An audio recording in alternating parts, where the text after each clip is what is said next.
นี่เธอสนใจเทนหูเต้านะตัวน้อยมีหยกไก่ซะนะเนี่ยขอปัดเต่าซะเนี่ยขอเปียกครัวลีนอซะนะเดี๋ยวสนใจเลยจะเราหันหูเต้านะ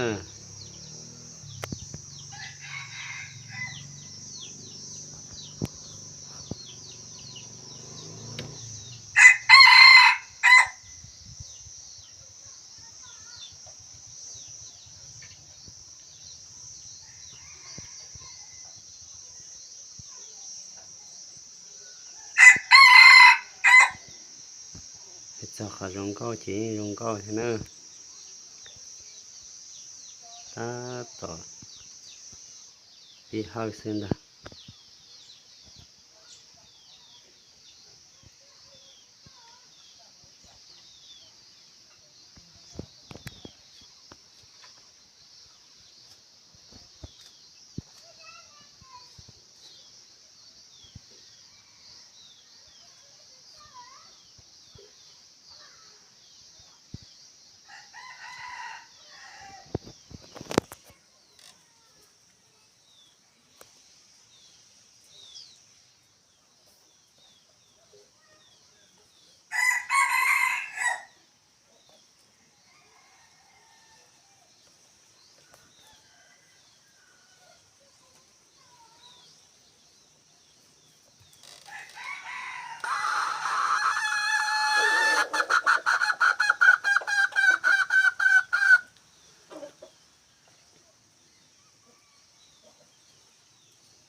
ปัดตาจีไม่ใช่ไหม